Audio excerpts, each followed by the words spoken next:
Jewish holidays don't just have food and traditions. We have rules and opinions.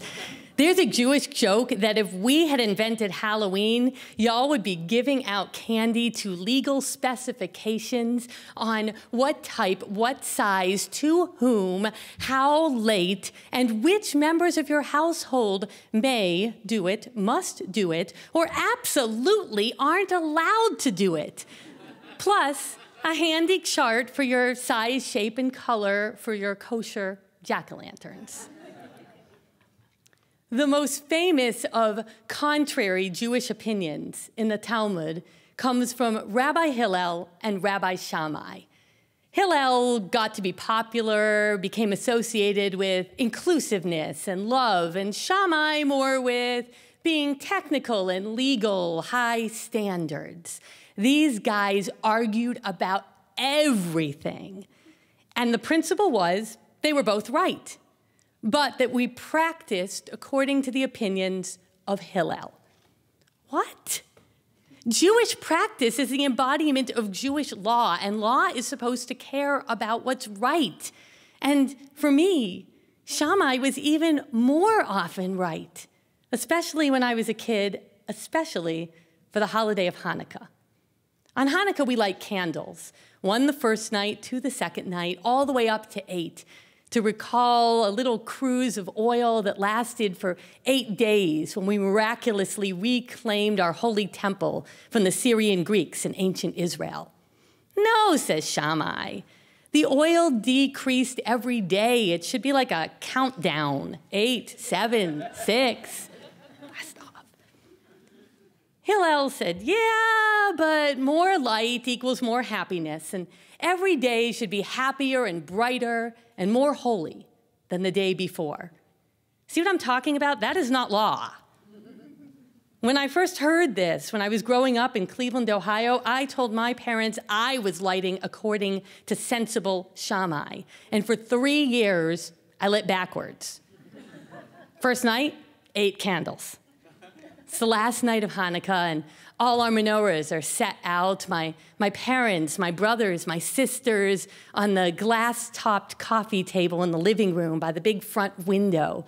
We had sheer white curtains that we even drew back so passerbys could see all that light. They had 8 candles in each menorah, and the extra one, the shamash, the helper candle, right in the middle. And there was mine. I had a helper and 1 defiant candle, 1 minority report, 1 dissenting opinion.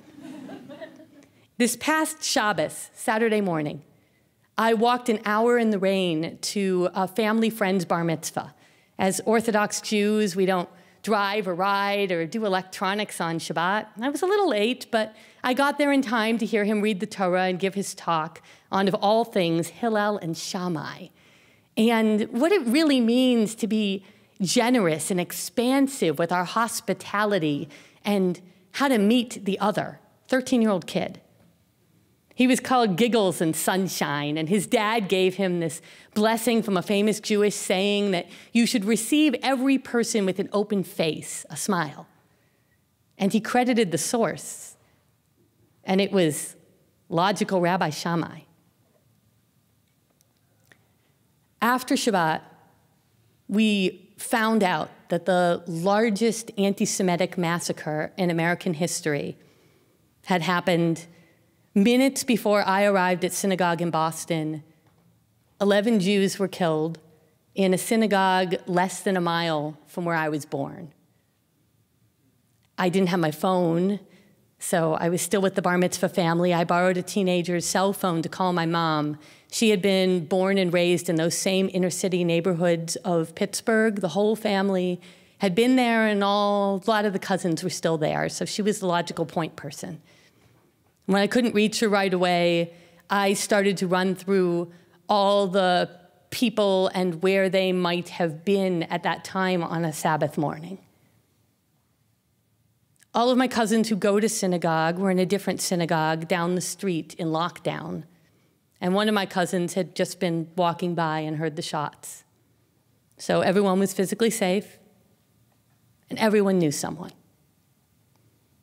I couldn't keep scrolling through the news, all those places where I'd visited there all the time. That's where my family lived and shopped and prayed.